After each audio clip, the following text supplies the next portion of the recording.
Hi guys, welcome back to the channel. I've got a bit of a treat for you today. So this is what I would say is a future classic. I know that word gets banned and crying everywhere. There's not many of these left on the road. This is a Vectra GSI. It's a phase 2. It's 2.5 V6, and we're going to do a quick buyer's guide, what to look for. There's a lot of these cars, you know, either they've done lots of mileage and they're in daily use, which is probably a better buy, or they're going to be like a barn find type of buy. But I'll cover both angles in the video. So let's do it. Right guys, so with something like the Vectra GSI, really you want to make sure that it's an original car. So these wheels, they're actually made by Vauxhall, because over the years, you know, they're picked off, they're kind of put on lesser Vectras, things like that. So you want to make sure the car is as original as possible. Wheels are made by Vauxhall. Inside, it's got Recaro seats in there. These are unique to the GSI as well. This particular car we're looking at is actually a phase 2, but it's a 2.5, so I'll come on to that in a minute. But you want to make sure it's all the electrics and things work. So you can see it's got electrical height adjustment on the seats. You want to make sure it's got the original steering wheel in there. There's little details. This is period correct. The later one is chrome, basically. Again, up in the phase 2. So you've got two types of basically two types of Vectra GSI. One is a phase 1, that's 2.5, comes with square bumpers on it. This is a phase 2, 2.5, 195-ish horsepower. And then you've also got a 2.6, and that 2.6, it's got a little bit less power, but it's got more torque. So all of them come with the 3-litre cams that came in the Amiga V6 as well. You want to make sure, you know, everything works. This is a really common problem on this particular one. The rev counter, the trip computer, all of that's not working at the moment. It's basically more than likely going to be a fuse, yeah? So you can see I've just started it up. No rev counter, no anything. So that'll need sorting. This particular car doesn't have cruise control, you can see, but it was an option, yeah? And they only come with the height adjustment on there, no reach on the steering wheel, so you can kind of, you know, see that it's showing its age a little. Little things to watch out for on a car of this age now is things like this headlining. They tend to sag. This one's actually in very, very good condition.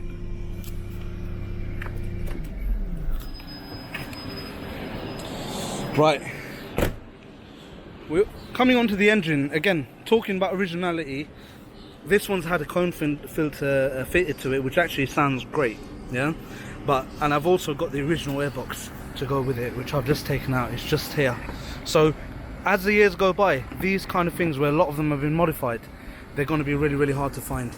So if you're buying this car as a barn find or something that's been lying around, it's so important that you take this cover off, yeah, and check the condition of the cam belt. Ideally you want to change the cam belt and water pump before you even fire it up.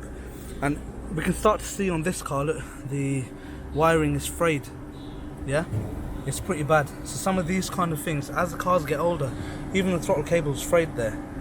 So this will need looking at for sure. You can even see here on the battery terminals.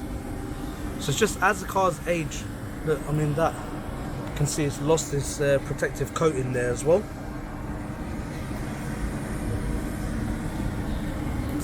You want to make sure that the water, like this one, definitely needs draining. Make sure that actually water is going to be clean. This could definitely do with a clean. One of the other things with this engine, not only is the cam belt very important to do on time for every 40,000 miles, but changing the spark plugs, a lot of people skip it because of the way that the engine's mounted, because it's front wheel drive. The spark plugs here on this side of the engine, they're relatively easy to do, but this side are very hard to get to, so a lot of people skimp this. So, you know, you want to make sure that these kind of things have been done, you know, that all the spark plugs have been changed. You probably get a feel from the owner as well. So I mean, looking at this, for instance, this particular car, you can see here, it's gonna need another windscreen. It's got a crack in there, but even outside of that, you can see this delamination of the windscreen. So as the cars get older, this starts perishing. This particular one has had some bodywork done on it. They had a lot of stone chips and things. So Let me get this out of the way. It's had some paintwork, this one, and a lot of these cars are now gonna need that paint.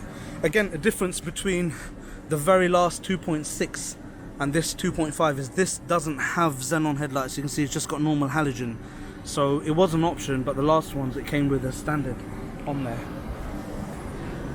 Again, you know, a lot of people, they change the exhaust and things like that. This particular car is completely original. So this exhaust is completely stock. Nothing has really changed on this car since it's left the factory. In terms of the arches, again, rust is a big one on these cars, and like with all Vauxhalls, the arches are the first prone to go, and you can see here a lot of that paint has flaked off. It's still relatively solid, but this will need looking at. Even the wheels, they just, you know, over the years they'll start to corrode. You can just see that they could really be, could do with being refurbished. You know, acid dipped, powder coated would be ideal. Again, bumpers are plastic, so that's not an issue. Along the here as well, you tend to get a lot of rust, and particularly here, this lip of the boot lid here, you can just see, look, there's a little bubble just coming up there, but it's very, very common that on a Vectra this shape, that they tend to rust here as well. Another thing to look out for, not unlike newer cars, these cars actually came with a full-size spare wheel. So you want to make sure that's in the back. It actually fits underneath here. And things like this, look, someone's had this cover off. As the cars get older, it's just going to get really, really hard to find the cover, you know, that goes over here. So really you want a good look around the car.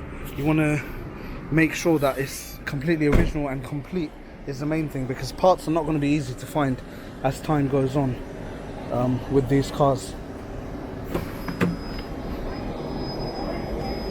Another thing to look out for, on the roof, again, you start to get these rust spots on the roof now. These normally come from stone chips when they've not been treated. You can just see that as well. You know, on the roof, it's always easy to correct that, to have that paintwork done. It's always more difficult when the rust really settles in. Then you've got an issue. Even in terms of condition and originality, take this out. If you look at things like this here, this is one.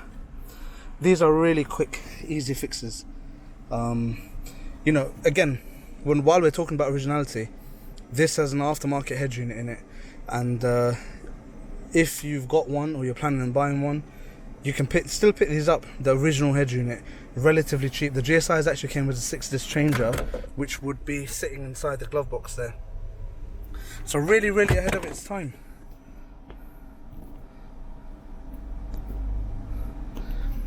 I mean, I'm going to be taking this one out for a spin, so I'll definitely do a video on that. I'm just looking to get it MOT'd, and then, you know, we'll go for a spin and I'll let you know what I think of this. It's something that, you know, you don't really see many Vectra GSIs anymore on the road, and it's one of the reasons that I wanted to get one. I just wanted to experience it. You know, 2.5, naturally aspirated, definitely not made like that anymore. You don't need a 2.5 V6 to get 200 horsepower anymore. You can do it with a 1 litre, you know, 3-cylinder turbo. So this should be a lot of fun, and a lot more fun than some of the faster cars I've had. In terms of the details that are specific to the GSI, while we're talking about the bumper, these are getting very, very hard to find now. It's shared with the Super Touring as well. This car's very original. You can see, you know, it's got a few knocks and scrapes and things, but the main thing is that the car is all there. In terms of the GSIs, they were all sent to MSD. So you can see here, there's a plaque there with the number of whichever MSD number this is. So again, it's something really, you know, you want to make sure that it's an original car. In terms of, again, you can see the rust on the manifold here. This particular one isn't blowing yet, and this normally happens when the car's been lying around, not used enough, and then, you know, lo and behold, when you fire it up, it's got what sounds like a misfire. So again, generally speaking, this 2.5 is more reliable than the 2.6. It's like having the best of both, really. The 2.6 was something that the 2.6 was something that was really a bit more drivable. It lost 25 horsepower, but it gained that in torque as well. For cars that are really bad in terms of rust, this one's a really good example. But for cars that are bad, the rust can even start spotting along here. So you definitely want to check this. I mean, in the ideal world, we don't know what's hiding behind this side skirt. That's the issue with a lot of the GSIs, where they come with the plastic side skirts and trim. You just wouldn't know unless you took it off. It's very hard. But generally speaking, when you get an idea of the condition of the car, you know, you'll be able to see, kind of take a decision on whether you want to buy it. And what I would say is, don't underestimate how much it's going to cost to actually sort things like rust out, to find replacement parts. It's like with any Vauxhall, rust is one of the biggest killers. One of the things that I really like about this car is it was, you know, one of the first time that manufacturers actually started putting Recaro seats in, using aftermarket tuners like MSD, you know, ball bit wheels. It's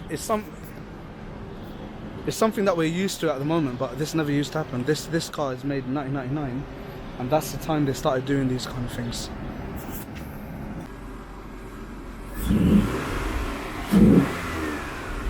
So you can really hear the induction kit on this engine.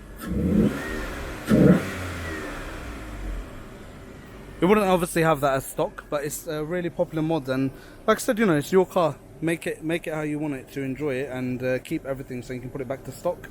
It's got all these little things here. You can pump up the bolsters. You can just see that coming out there, and then with this little button you deflate it, so you can just see that. Not really much to go wrong on that front. Go. So if you're new to the channel, consider subscribing. Make sure you share the video with friends and family. Give it a thumbs up if you like the video, and there'll be more to come, especially on this car. Once I get it out on the road, we'll do a proper road test, see what it's like, and see what it stacks up against new cars like.